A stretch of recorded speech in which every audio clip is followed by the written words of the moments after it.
conforme más cerca está del Señor, mejor ve las cosas, ¿no? Las ve de una manera más amplia, más profunda.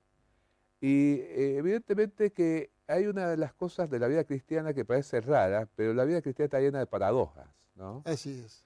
Y una de las paradojas de cómo se funda la iglesia de Filipo es que se funda en medio del dolor, pero del gozo al mismo tiempo. Qué precioso.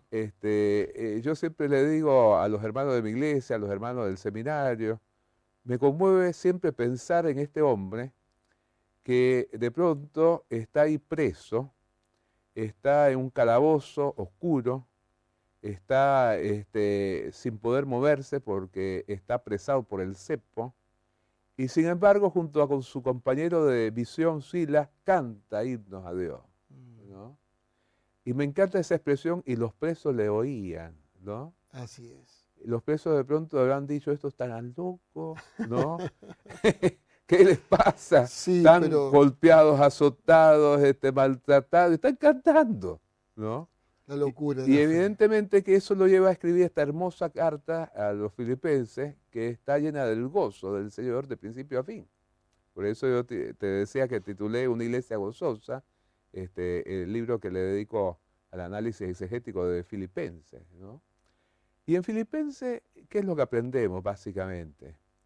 Aprendemos la imagen, ya apenas arranca, de que el siervo de Dios debe entender que es eso, un esclavo de Cristo, ¿no? Mm, Muchos dicen que la palabra doulos que se utiliza en el griego muchas veces se traduce siervo, servidor, Sí, así es. pero muchos dicen, traduzcámosla por el sentido natural que tenía de esclavo, porque de esa manera nos sujetamos, ¿no? Directamente, esclavo. Directamente, ¿no?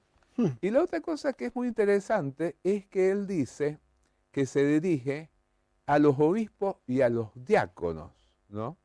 Juntamente con los santos. Es decir, que ubica el ministerio de los pastores que llamamos ahora, la palabra que se traduce ahí, obispo, episcopos en griego, ¿no? claro.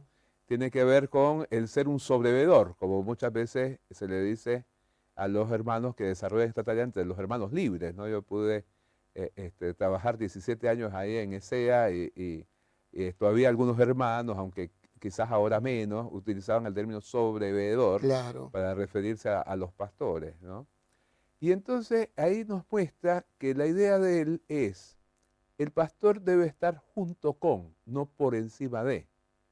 Y quizás una de las cosas que es muy peligrosa en nuestro tiempo es que hay una tendencia muy fuerte que el pastor se enseñoree de los rebaños.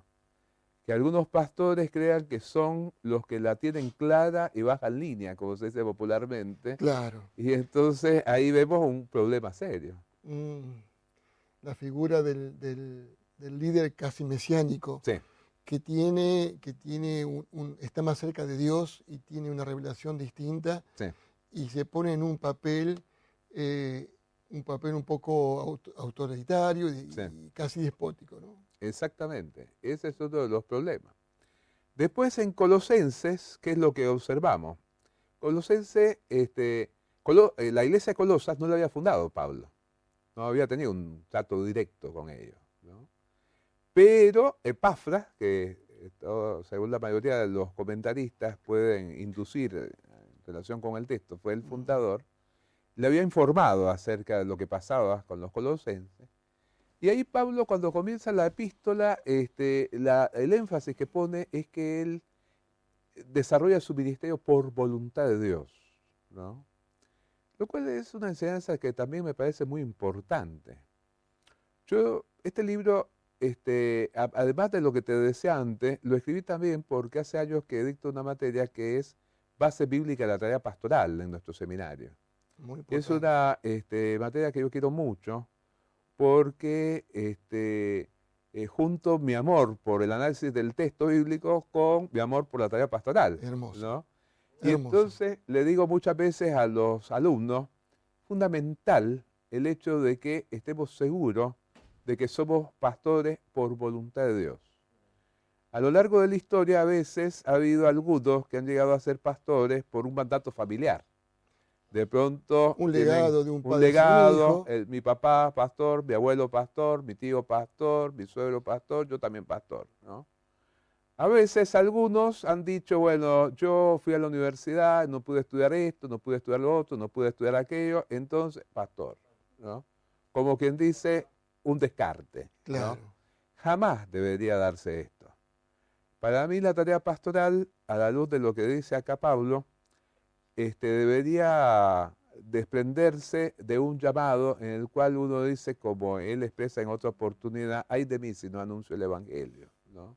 Un Es una imperativo. necesidad impuesta, ¿no? Por la obra Exactamente. de Dios en mi vida. Porque además creo que involucrarse en el ministerio pastoral sin tener, primero, el llamamiento y segundo, la capacitación que viene, la Ujú, investidura que viene de parte del ujú, Señor, es meterse en una camisa de 11 varas, sí, como se dice habitualmente, porque es un tema muy pesado e involucra toda la vida y evidentemente el que no fue llamado por el Señor a esta tarea finalmente va a desfallecer. sí. Es muy difícil de sostenerlo por lo que esto implica, desde el amor, la paciencia, desde el guiar un rebaño. Algunos creen que ser un buen predicador y saber ser elocuente en la plataforma lo hace buen pastor. Ujú, Pero el pastorado no solamente pasa por hablar bien y dar un buen mensaje, sino por todo lo demás, ujú. que es justamente lo que hace el pastor, ¿verdad? Evidentemente, yo justamente recibí el llamado del Señor a los 19 años, pero pensando en la profundidad de que iba observando en esto, recién a los 25 comencé la tarea, ¿no? Me llevó un proceso de 6 años de preparación no solamente teológica, sino también espiritual, de servicio, de realizar distintas tareas. Justamente yo fui diácono a los 20 años. Y como diácono, me di cuenta de muchas cosas que después me sirvieron mucho en el ministerio.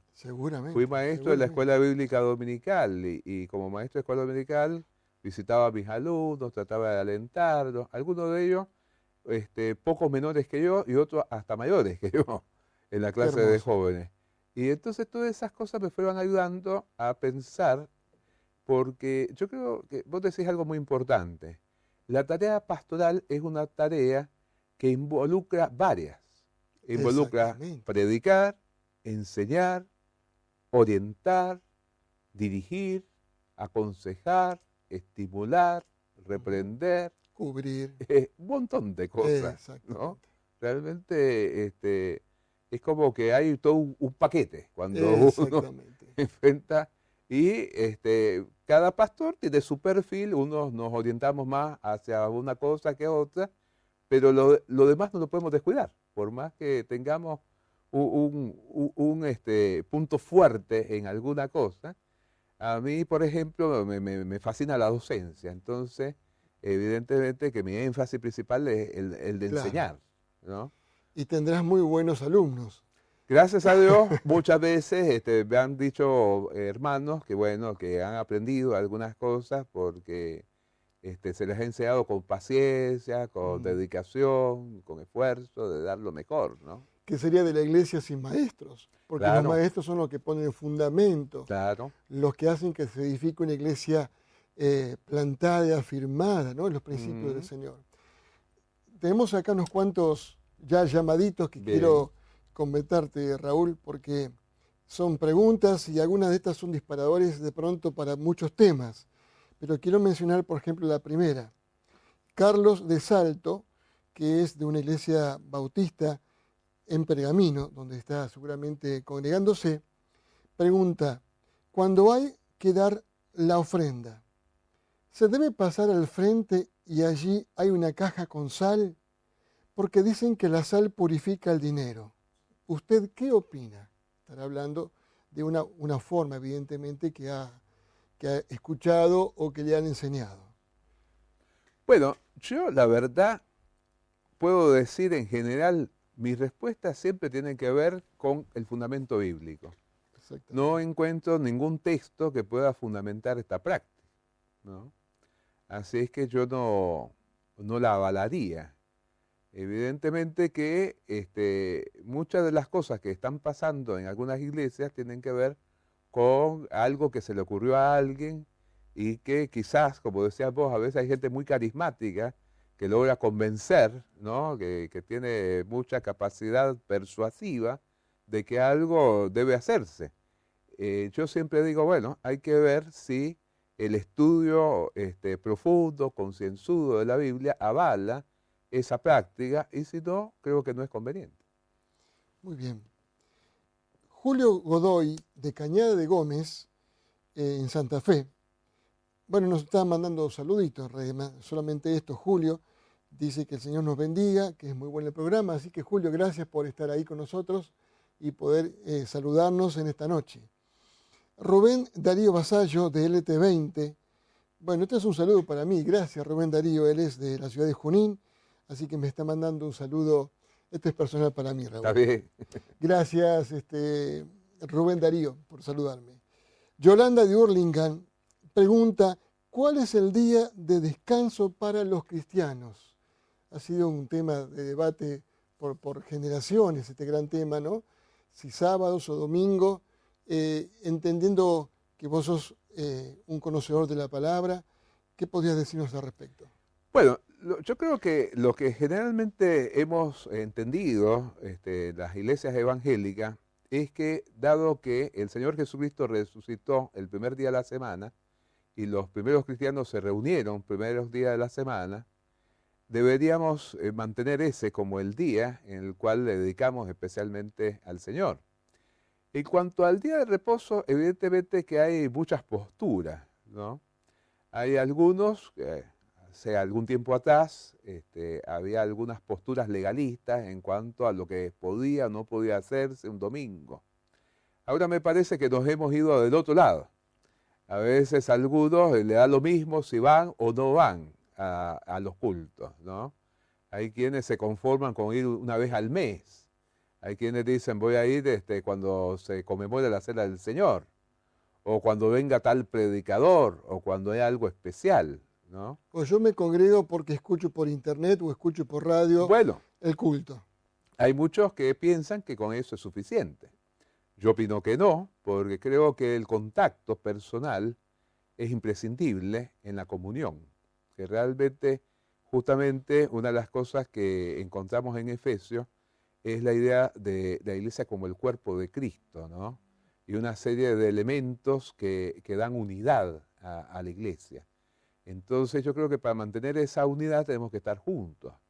El poder, cada uno de nosotros, aportar algo y recibir algo del hermano. El adorar juntos, orar juntos, reflexionar juntos en la palabra de Dios, el conmovernos frente a las necesidades de los hermanos, orar por los problemas que tienen los hermanos, pedir que ellos oren por los nuestros. Una de las cosas que yo destaco justamente acá en el libro es que me gusta la humildad con que el apóstol Pablo pide que oren por él, ¿no? Sí, precioso. Sobre todo cuando le escribe a los Efesios, al final, él dice que haga las cosas como las debo hacer, que predique como debo predicar, que realmente pueda ser el representante de Cristo que debo ser. Qué importante que es esto, ¿no? Y en este sentido, muchas veces cuando en mi ministerio pastoral algunos hermanos me dicen, pastor, estoy orando por usted, digo, gracias hermano, es lo mejor que puede hacer. El mejor regalo que puedo recibir es que esté orando por mí. Sí, es muy bueno esto porque habitualmente vienen los hermanos a decirte, por favor, ore por mí. Pero muy pocos se atreven a decirte, pastor, yo estoy orando por usted. Y esa es la mayor de las satisfacciones porque realmente lo necesitamos y mucho. Sí, claro que sí. Tengo otros llamaditos que quiero comentarte, Raúl. Rafael de San Salvador de Jujuy nos está llamando y dice, estoy asistiendo a una de las iglesias más grandes de Jujuy, pero no me siento contenido o paso desapercibido. ¿Es un problema mío, de la congregación o de ambas cosas? Evidentemente es una iglesia numerosa en la cual él no se siente de pronto bien integrado. Bueno, yo tuve una experiencia personal similar, ¿no?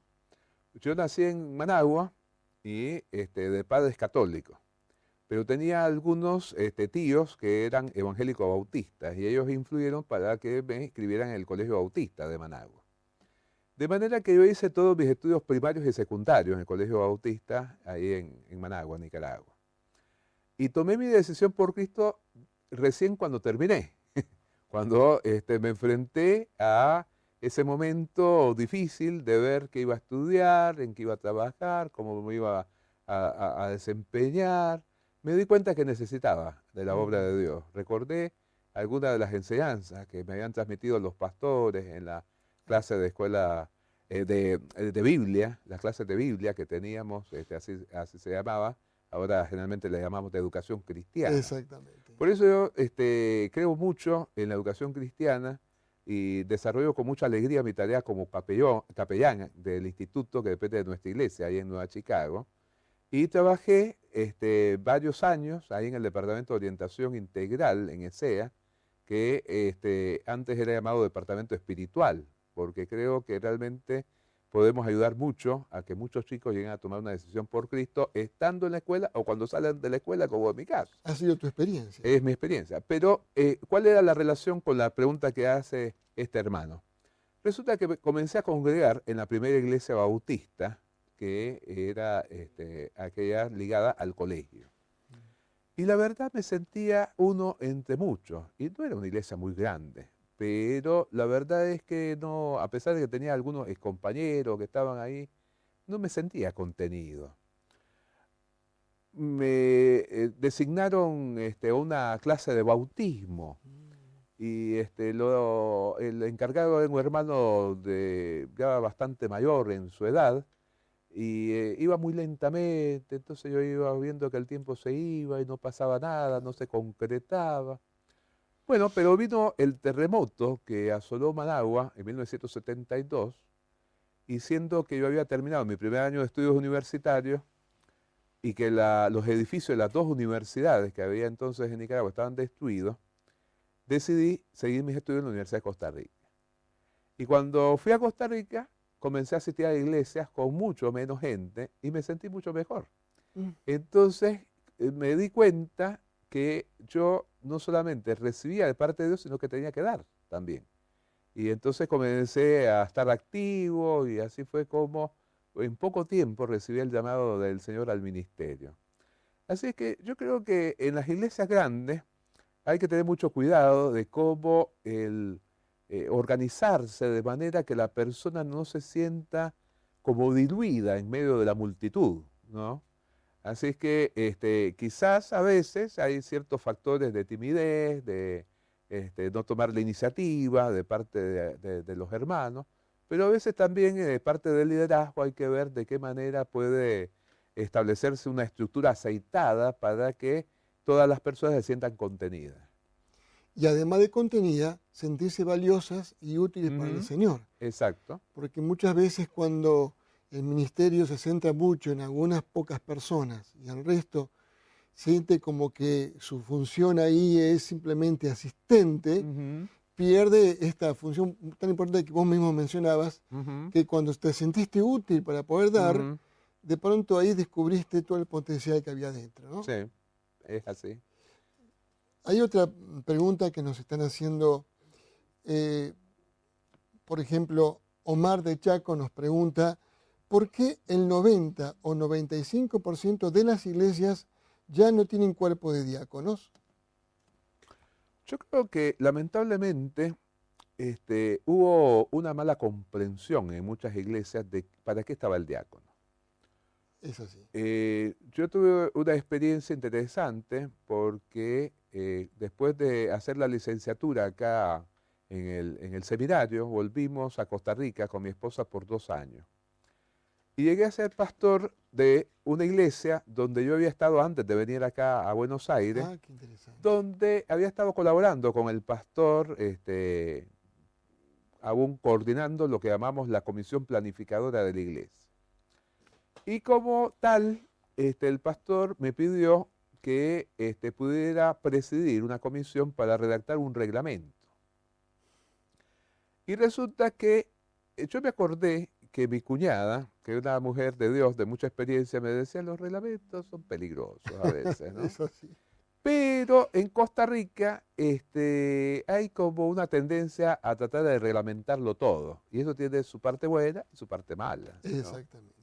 Bueno, yo accedí y di mis ideas y la mayoría fueron aceptadas tal cual por los hermanos, de manera que yo me vine acá a la Argentina, estuve haciendo el curso de licenciatura por un par de años, volví y como lo habían nombrado al pastor secretario ejecutivo de la Convención Bautista de Costa Rica, estaban buscando pastor.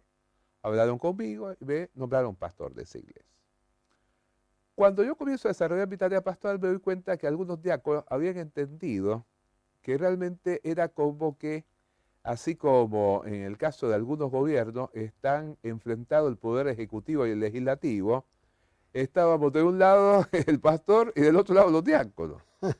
Y la verdad que fue un desafío inmenso el tratar de llevarle a darse cuenta que no era así la cosa, que no eran dos poderes enfrentados. Y en más de una iglesia he visto que a veces los diáconos quisieron como adueñarse de la iglesia, ser los que Apropiarse de ella. mandaban en la iglesia, la junta directiva de la iglesia que hacía y deshacía. Entonces parece como que algunos pastores dijeron, terminemos con los diáconos, ¿no? Yo te comentaba hace Terminemos con unos los minutos diáconos. que yo fui diácono y es una cosa tragicómica lo que te voy a decir. Pero cuando un misionero norteamericano predicó en la ordenación de otro de los diáconos, no en la mía, sino de otro de los diáconos, él decía que en los Estados Unidos había tal enfrentamiento entre los pastores y los diáconos que un pastor le había puesto al perro diácono, ¿no? Le decía, diácono, diácono, diácono, ¿no? Yo me asusté, dije, ¿qué es esto? Qué Esto es de bárbaro. terror, esto no debería darse.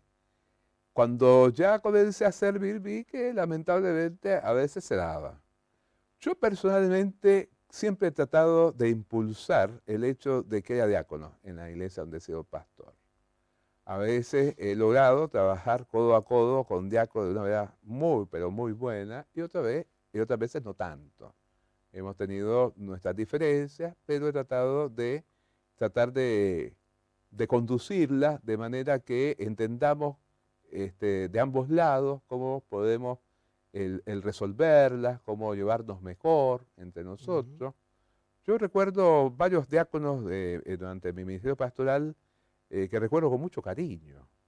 Recuerdo de manera muy especial un hermano que falleció hace poco tiempo, que era diácono en la iglesia en Vía Ballester, la iglesia bautista Vía Ballester, Buenas Nuevas, donde yo fui pastor 5 años. Y este hermano me decía, cuando yo le pedía su colaboración, algo que a mí me gustaba mucho. Me decía, pastor, ¿usted está seguro de que Dios quiere esto? Porque si usted cree esto, cuente conmigo. Y yo a veces le decía con toda honestidad, esto estoy seguro, esto no tanto, ¿no? Claro. Porque a Dios veces te uno había no dado la puede, posibilidad, entonces la ¿no? aprovechaba. Sí, Claro. Está muy bien. sí, Y creo que el diaconado es una figura que la palabra de Dios existe, el Señor ha puesto como un ministerio. Lo que ocurre que, como en todas las cosas, a veces los excesos hacen que el diácono quiera gobernar como pastor.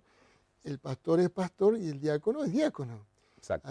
Y bueno, un cuerpo de obreros creo que son fundamentales. Ningún pastor puede en solitario querer gobernar una iglesia porque la iglesia es un cuerpo y necesita de un equipo, así como Pablo siempre se movió con Ujú. equipos apostólicos alrededor de él. Pero bueno, creo que es parte de aquellas cosas que hay que volver a revalorizar y a enmarcar dentro del rol que deben que tener, ¿no? Otra pregunta, Raúl, que nos hacen nuestros videntes. Uno dice, Maxi de Tres Arroyos pregunta, ¿es bíblico el sistema celular?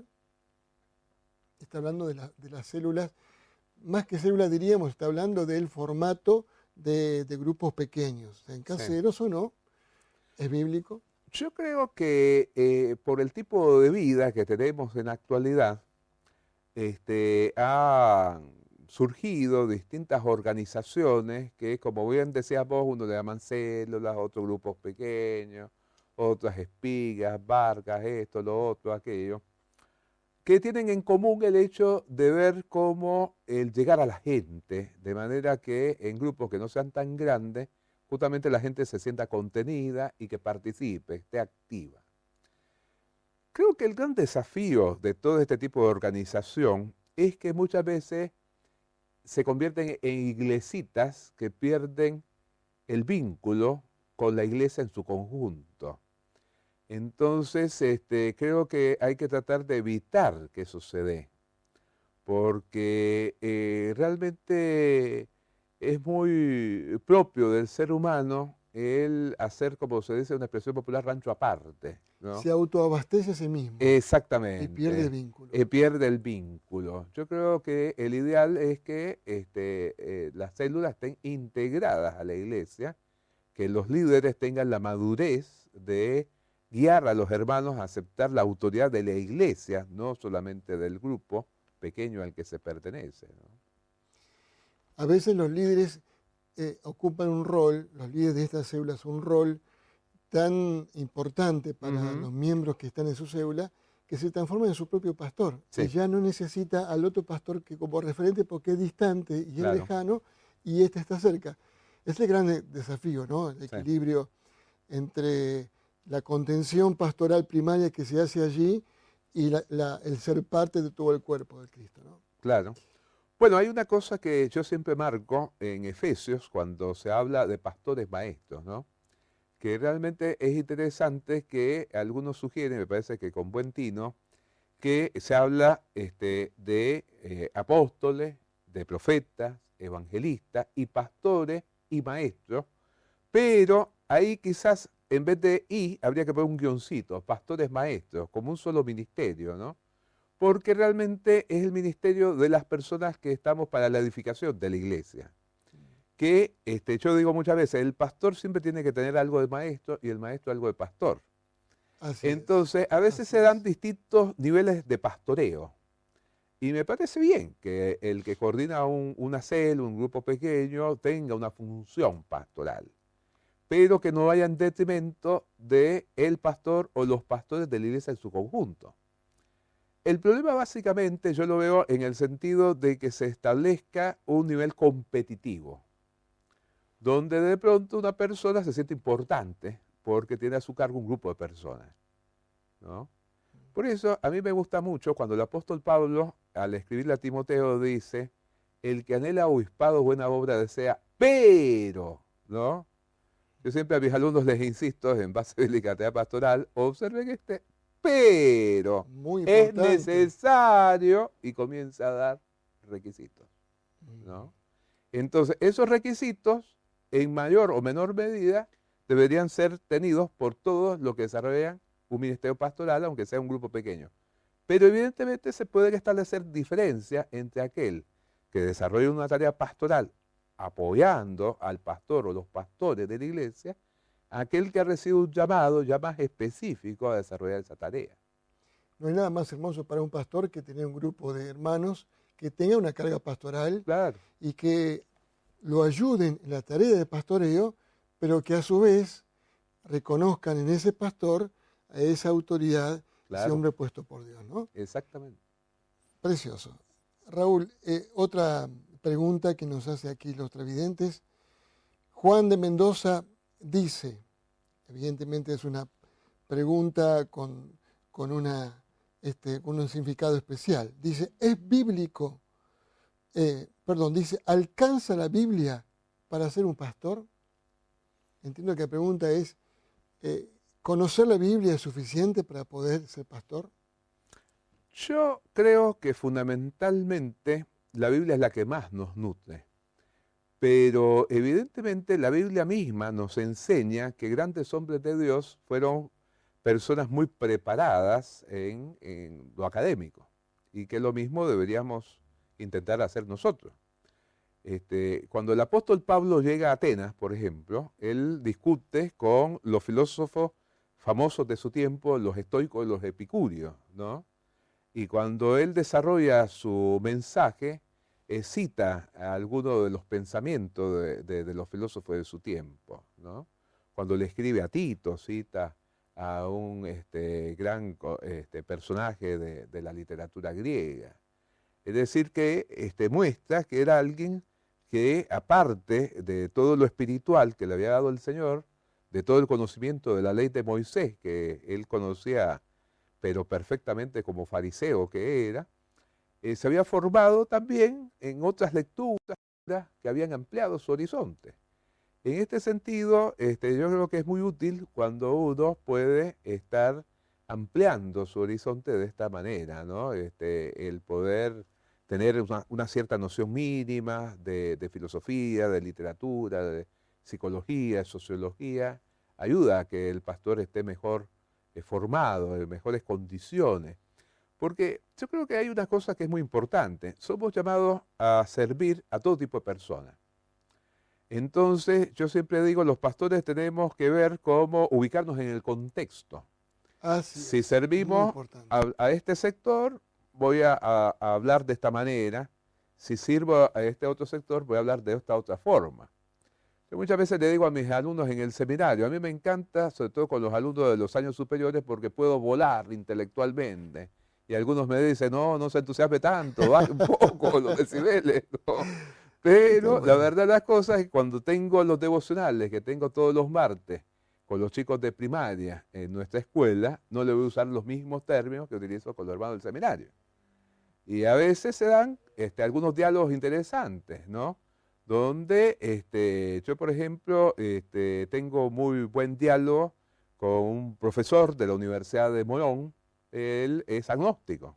Y sin embargo, bueno, hemos tenido algunos encuentros, hemos participado en algunas jornadas académicas organizadas por el Departamento de Filosofía que él dirige, y él se ha entusiasmado aún con algunas de mis ponencias y las ha publicado en la revista de la Universidad de Morón. Qué interesante. Y bueno, yo respeto su postura, le comparto mi testimonio, y él le ha hecho bien el hecho de que yo le diga que he orado por él, que la vez pasada que él estaba enfermo, estuve intercediendo porque Dios hiciera la obra. Y él me dice, yo a pesar de mi agnosticismo, le agradezco y sentí que realmente su oración era un instrumento en las manos de Dios a mi favor, de que realmente saliera de esa crisis de salud. Bueno, eso hace al hecho de distintas posibilidades que uno puede tener en la tarea pastoral. Entonces, mientras mejor uno se prepare, mejor. Mejor, porque además vivimos una sociedad donde hay un crecimiento en la formación de las personas, y cuando uno se para frente a un púlpito y de pronto tiene en su asamblea profesionales, uno debe enfrentarse a personas que piensan, que saben, que reflexionan, que no van a aceptar las cosas simplemente porque uno las diga. Y en ese sentido es muy importante que uno sepa con quién está hablando, claro, y a quién se está dirigiendo. Exacto. Es evidente también que, como escuché alguna vez, el límite que le pone uno a su propia congregación es uno mismo. Sí. Conforme a su conocimiento, conforme a su capacitación, y no podrá tener en su congregación a hombres y mujeres que lo superen en mucha de su propia cultura, porque evidentemente no se sentirán identificados o entendidos. Claro, yo creo que el problema que ha llevado a muchos a rechazar en los estudios académicos es que ha habido casos donde los estudios académicos han apartado de la fe sencilla, sincera y profunda. Así es. Muchas veces el mucho estudio puede llevar a un sentirse pagado de sí mismo. Se cae en la arrogancia, en el orgullo, en la vanidad. Y esas pueden ser trampas, claro, pueden ser trampas para apartarlo a uno. Y otra cosa que yo le agradezco mucho a Dios por mi esposa. Mi esposa me ha ayudado mucho a entender de que uno debe de tratar de profundizar al máximo, pero después expresar de la manera más sencilla las cosas para que lo entienda cualquier hermano de la congregación, ¿no? Entonces, cuando se da el ámbito donde los desafíos son otros y vienen preguntas más profundas, bueno, uno ahí puede dar la respuesta según lo que uno haya estudiado. Pero cuando se encuentra con hermanos que quizás no tienen mucha instrucción, hermanos que están no muy capacitados, tiene que presentarles el mensaje con profundidad, pero en un lenguaje que puedan entender, que puedan captar. Con sencillez. Con sencillez. ¿No? Es interesante que el Señor Jesús, siendo quien era, un maestro de la palabra, le podía hablar a un niño y el niño podía entenderlo. Exacto. Es evidente que para alcanzar ese grado de sencillez hace falta mucha sabiduría y justamente los más sabios son los más simples. Sí. Y los que quizás no tienen tanto conocimiento, a veces buscan complicar las cosas que son más sencillas, ¿no? Es así. Por eso se dice que tanto poca filosofía como poca ciencia nos aleja muchas veces de Dios. Mucha filosofía, mucha ciencia nos acerca más a Dios. En la medida que se profundiza en serio, uno dice, es la verdad. Interesante. Nos quedan pocos minutos, pero vamos a intentar seguir respondiendo las muchas preguntas que ustedes nos están haciendo en esta noche. Hay alguien que nos escribe de Rosario, Oscar de Rosario, y dice Oscar así: ¿no cree, pastor, que hay pocos pastores hoy que imiten al apóstol Pablo? Bueno, realmente yo trato de seguir la norma que enseñó el Señor Jesucristo, no juzgar para no ser juzgado, ¿no? Sí. Ahora, eso no quita que uno hace un análisis de la situación de las iglesias y a veces tiene inquietudes en cuanto a esto. Evidentemente que, yo lo dije antes, Pablo fue un hombre que al tener un encuentro con Cristo tan, pero tan profundo, así fue su ministerio también. Creo que muchas veces cuando se piensa, acá voy al otro lado de lo que contestaba antes, ¿no? Cuando alguien preguntaba si alcanzaba la Biblia. Bueno, por ejemplo, a veces se cae en el error de que el seminario es como una fábrica de pastores, ¿no? Que se pone a un ser humano y se le da vuelta y sale por el otro lado pastor, ¿no? Y la verdad es que no es tan fácil como eso.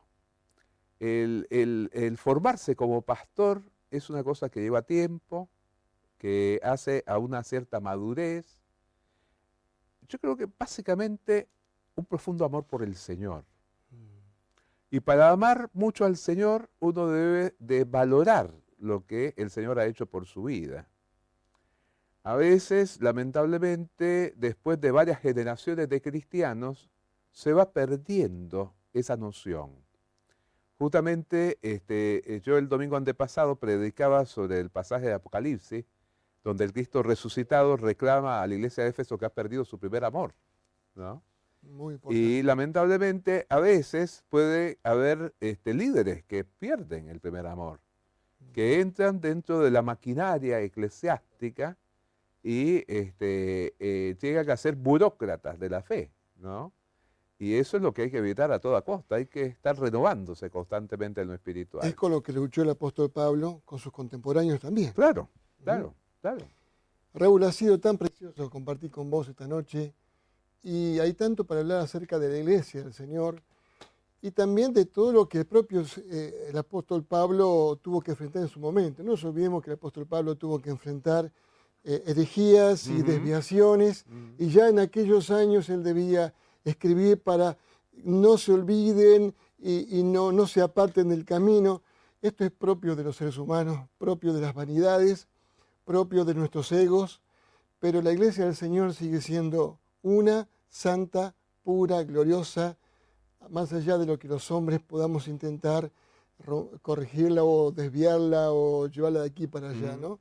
Pero hermoso, Raúl, lo que hemos podido conversar y sobre todo este libro que entiendo que nos va a ayudar mucho a aclarar el rol de la iglesia, no solamente en el tiempo apostólico, sino en este tiempo, porque lo importante es cómo confrontar la sociedad de hoy con esta iglesia, que es la iglesia que el Señor nos mandó a edificar.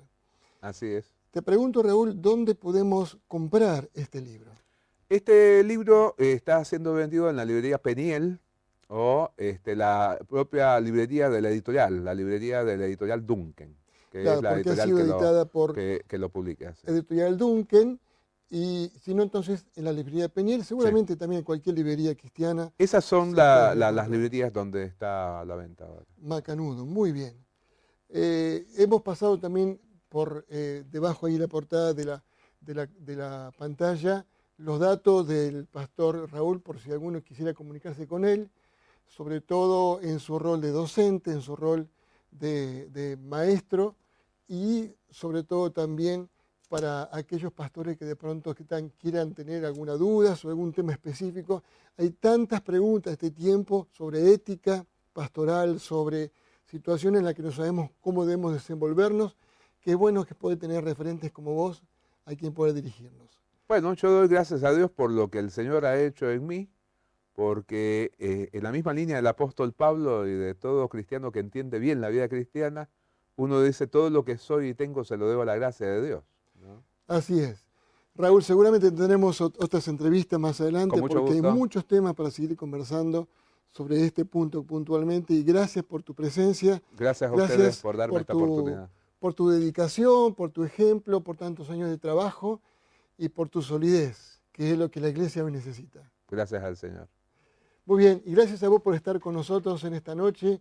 Ha sido muy lindo, no pudimos quizás responder algunas otras preguntas, pero lo dejamos para otra oportunidad.